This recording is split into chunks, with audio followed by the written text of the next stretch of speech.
The door to our hidden sanctuary slammed open without warning, and the flash of a smartphone camera blinded us both as our nosy neighbor stood there frozen in shock. But the scandal that exploded across every news feed and social platform the next morning wasn't my face plastered everywhere.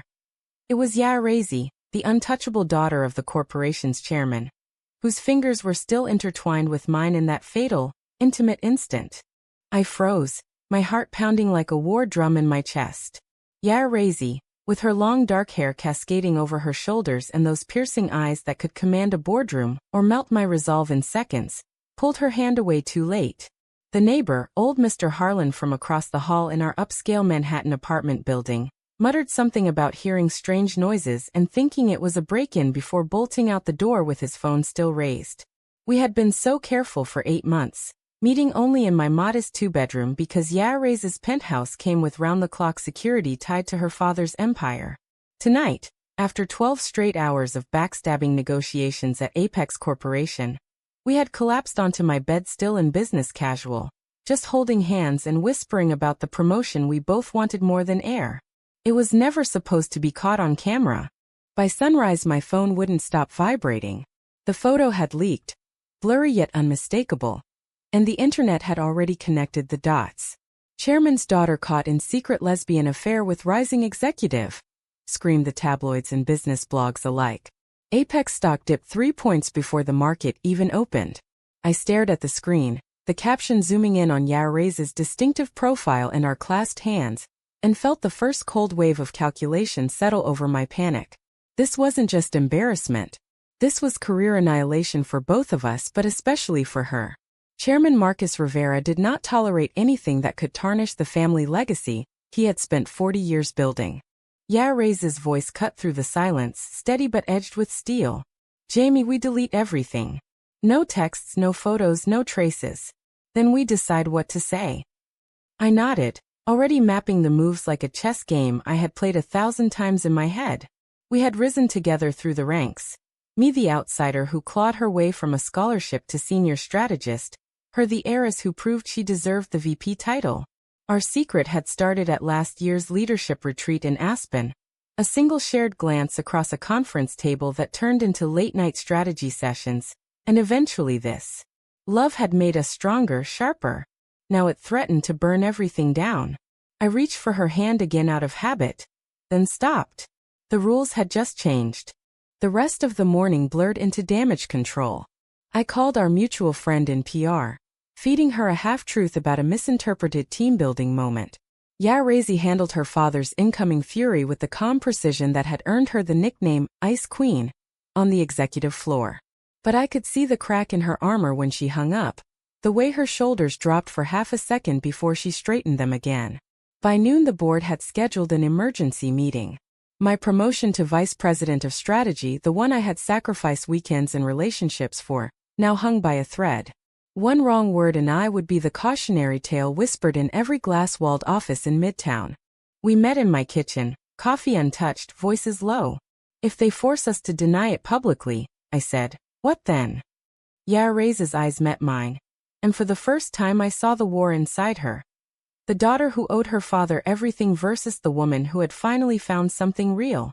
Then we deny it, she answered, but her voice wavered on the last word. That single hesitation told me everything. Survival was about to demand choices neither of us wanted to make. And the clock was ticking. By the time we walked into the boardroom on the 62nd floor of Apex Tower, the air felt thick enough to choke on.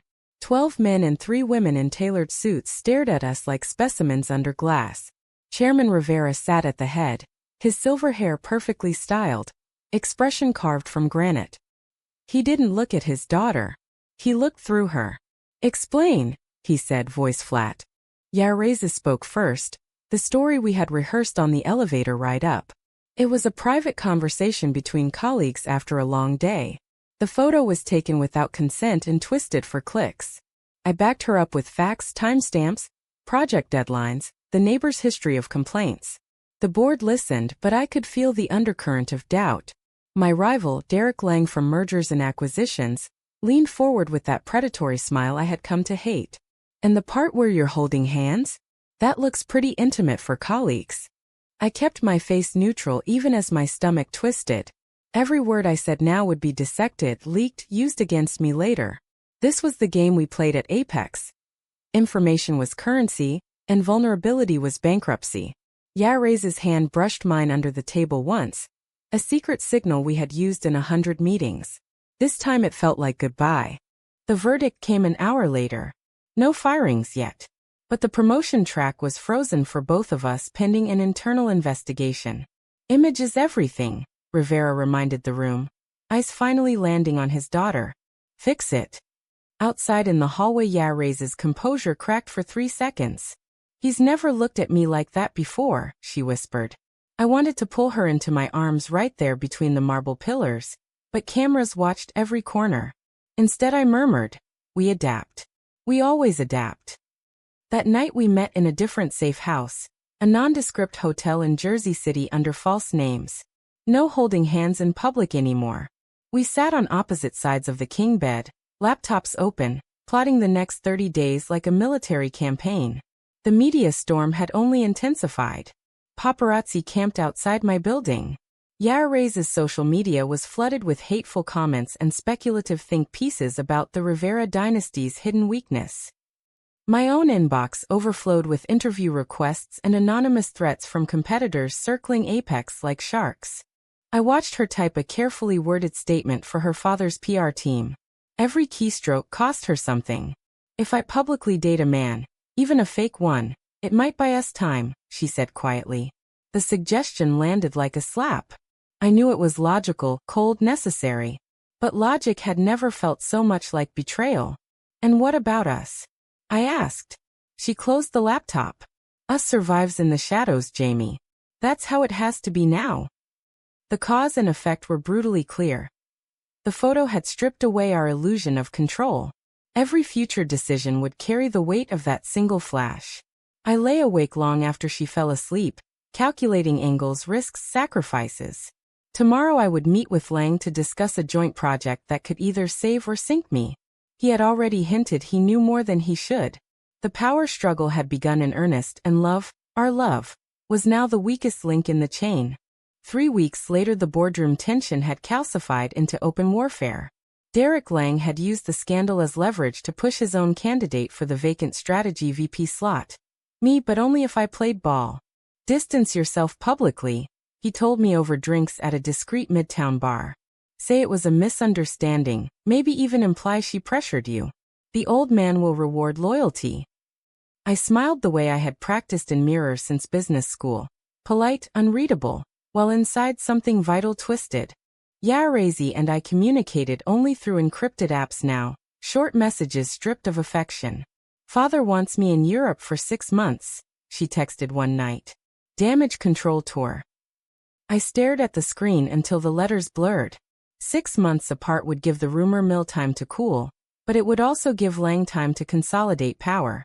Every choice created new losses. If I took Lang's deal, I kept my trajectory toward the C-suite. If I refused, I became collateral damage alongside her. The breaking point came during a late-night strategy session in the empty executive lounge. Yaretzi had risked everything to slip back into the building after hours. We stood 6 feet apart, the distance feeling like miles. I can't ask you to tank your career for me, she said. Her voice was steady, but her eyes betrayed the storm. I wanted to close the gap, to remind her of the night we had first admitted we were in love over cheap takeout in my kitchen. Instead I answered with the cold calculus that had kept me alive in this world. And I can't ask you to lose your family empire for me. We left without touching. The next morning I accepted a meeting with Chairman Rivera himself. He offered me a lifeline, lead the new European expansion team, but only if I signed a statement clarifying that my relationship with his daughter was professional only. The document sat on his desk like a loaded gun. Signing it would protect my future, and possibly shield Yaretzi from worse fallout. Refusing would align me with her, but guarantee both our exits from Apex. I signed. The pen felt heavier than any promotion I had ever chased. When Yaretzi read the press release that afternoon, the text message she sent was one line. I understand. Survive. No emoji, no anger, just the brutal acceptance that had defined both our lives. The betrayal was surgical, necessary, and it carved out a piece of me I knew I would never get back. Meanwhile, Lang wasted no time. He leaked internal memos suggesting Yaretzi had used our friendship to influence decisions. The board bought it. Her father announced her temporary relocation to the London office the same day. Cause and effect chained together with merciless logic. The photo had invited scrutiny, scrutiny invited opportunists, opportunists forced impossible choices. I watched from my new corner office as movers carried boxes out of Yaretzi's suite down the hall. Each box felt like another nail in the coffin of what we had been. London changed her. Video calls became our only lifeline, always scheduled, always monitored. Yaretzi's face on the screen looked sharper, colder, the Ice Queen fully in command. The board is voting on the merger next month, she said during one call. If Lang wins, he'll push you out next. I nodded, already 3 steps ahead. I had spent the last month building quiet alliances with mid-level directors who feared Lang's cutthroat style more than they feared Rivera. Small favors, shared intelligence, the slow accumulation of power that no one noticed until it was too late. But every alliance came at a price. I stopped answering Yaretzi's late-night messages when they drifted toward missing each other. I told myself it was protection, for her, for me, for the fragile truce we had carved out. In reality, it was the next cold decision in a string of them. Ambition had always been my North Star. Love had only been a detour. Now I was correcting course. The merger vote loomed. Lang cornered me in the executive gym at 6 a.m., sweat dripping from his perfectly styled hair. Your girlfriend's father is losing patience. One more scandal and she's out. Help me bury the last of those rumors, and I'll make sure you get the London oversight role, with her. The offer was poison wrapped in gold. I smiled and told him I would think about it. That night I broke the no-contact rule. I called Yaretzi at 2 a.m. her time. Lang wants me to throw you under the bus completely. Silence stretched across the Atlantic. When she finally spoke, her voice was steel. Then do it. Save yourself, Jamie. I would. The words should have been comforting. Instead, they cracked something deep inside my chest. We had become mirrors of each other. Survivors first, lovers second. The following week I fed Lang just enough misinformation to stall his merger play, without exposing myself. Small betrayals, calculated risks. Yaretzi's father noticed. He summoned me to his private jet for a flight to Chicago. Alone in the leather seat across from him, I waited for the axe. Instead, he offered me the one thing I had always wanted. A seat on the board if the merger succeeded under my quiet guidance. My daughter needs protection from her own mistakes, he said. You understand survival. I understood too well. Back in New York, the internal war escalated. Rivals leaked old emails. Stock dipped again. Yaretzi flew in unannounced for one night only. We met in a parking garage, engines running, windows up. She looked exhausted but resolute. I'm resigning the London Post, she said. Coming home to fight. The decision was reckless, emotional, everything we had sworn to avoid. Yet seeing her again after months of distance reminded me why I had fallen in love in the first place. For one dangerous hour we held hands in the back of a tinted SUV. And pretended the world outside didn't exist. Then reality returned. I drove her to the airport in silence. As she stepped out, she whispered, "Whatever happens next, remember we chose this life." The door closed. The car pulled away. Another irreversible loss locked into place. The boardroom vote was scheduled for Friday at 10 a.m. By Wednesday, the leaks had become a flood. Someone, I suspected Lang, had obtained the original neighbor's photo in higher resolution and shopped it to every major outlet. The narrative shifted from misunderstanding to calculated deception at the highest level. Rivera called an emergency session. Yaretzi sat on one side of the long table, I on the other. We didn't look at each other. Lang presented his case with the precision of a prosecutor. The company cannot afford this distraction. One of them must go. The room waited for Rivera's verdict. He looked at his daughter for a long moment, then at me. Jamie has proven her value. Yaretzi, you will take a leave of absence effective immediately. The words landed like hammer blows. Yaretzi's face remained impassive, but I saw the light leave her eyes. I could have spoken up. I could have offered to step down instead. Instead, I stayed silent, the calculation already complete in my mind. My board seat depended on this moment. Her resignation bought me time to consolidate power and perhaps, later, bring her back quietly. The betrayal was complete, surgical, and it tasted like ash. After the meeting, she found me in the stairwell, the one place without cameras. "You chose," she said simply. No tears, no shouting. Just the quiet acknowledgement of cause and effect. I had sacrificed the woman I loved to protect the future I had spent my entire adult life building. She turned to leave. I caught her wrist. "Yaretzi," she pulled free. "Don't." We both knew the rules. That night I sat alone in my new corner office, the city lights of Manhattan mocking me through the floor-to-ceiling glass. The promotion email had arrived an hour earlier. Vice President of Strategy and Board Observer. Everything I had wanted. The price had been higher than I calculated. 6 months later, the merger closed under my leadership. Apex stock soared. Lang was quietly eased out with a golden parachute. I stood at the head of the boardroom table now. The seat Rivera had promised me. The company was stronger, more profitable, untouchable. But every victory felt hollow. Yaretzi had disappeared from public life.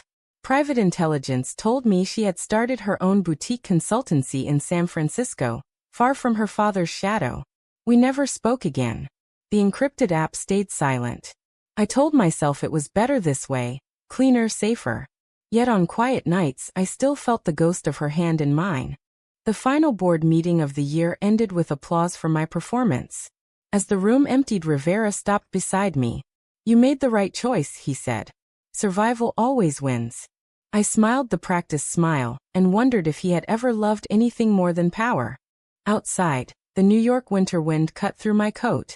I pulled out my phone and opened the old encrypted thread one last time. My finger hovered over the keyboard. Then I deleted the app entirely. Some losses, I finally understood, were permanent. Was sacrificing the only person who ever truly saw me worth the empire I now command? True or false?